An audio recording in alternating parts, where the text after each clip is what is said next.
In the last 3 lessons, we introduced Fourier series, derived the analysis equations, and explored some key properties like the derivative trick and Gibbs phenomenon. Now it's time to get practical. In this lesson, we'll compute the Fourier series coefficients for 3 example signals. Instead of using the integral formula directly, we'll use a much faster technique, Euler's identity. By writing sine and cosine in terms of complex exponentials, we can read off the coefficients by inspection. Let's start with example 1. Given x of t equals sine of 2 pi t over t, we want to find the Fourier series coefficients x of k. The standard approach would be to evaluate the analysis integral.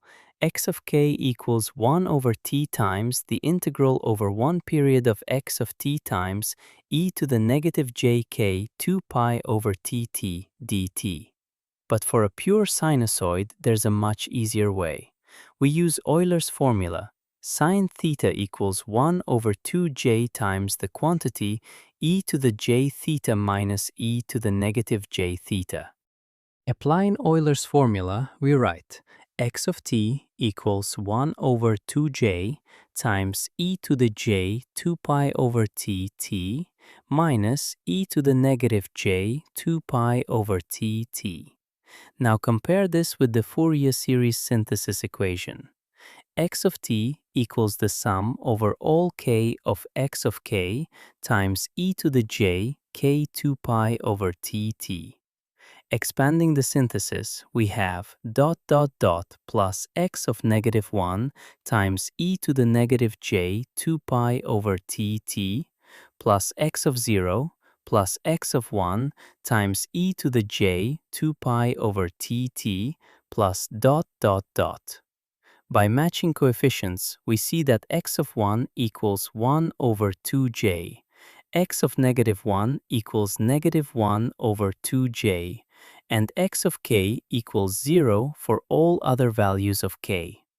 In compact form, x of k equals 1 over 2j times delta of k minus 1, minus 1 over 2j times delta of k plus 1. Example 2 follows the same method. Given x of t equals cosine of 2 pi t over t. Using Euler's formula for cosine, cosine theta equals 1/2 times e to the j theta plus e to the negative j theta. So x of t equals 1/2 times e to the j 2 pi over t plus e to the negative j 2 pi over t. Comparing with the synthesis equation, we immediately see that x of 1 equals 1/2, x of negative 1 equals 1/2, and all other coefficients are 0. In delta notation, x of k equals 1/2 delta of k minus 1 plus 1/2 delta of k plus 1. Notice a key difference. For sine, the coefficients were purely imaginary, involving 1 over 2j.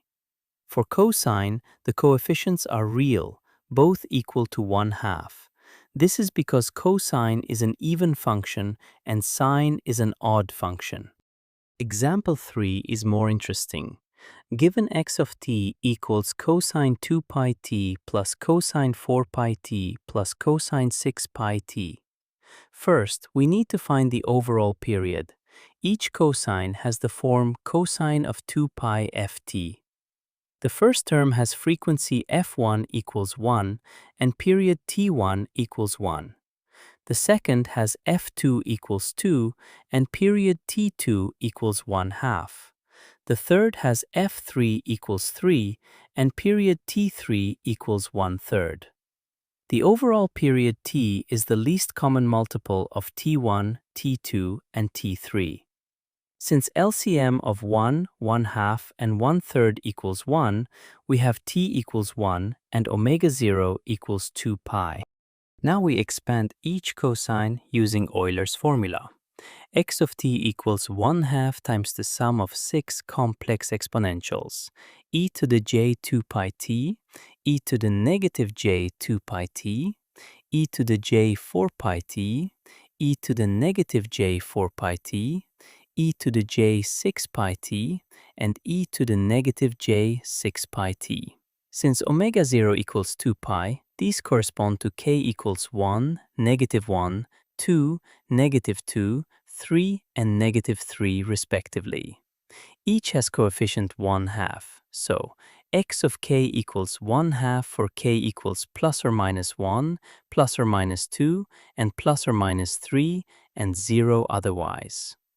The magnitude spectrum has 6 equal stems at the 6 harmonic frequencies, forming a flat spectrum. This pattern will become important when we later study Fourier transform pairs. In the next lesson, we'll formalize the full list of Fourier series properties.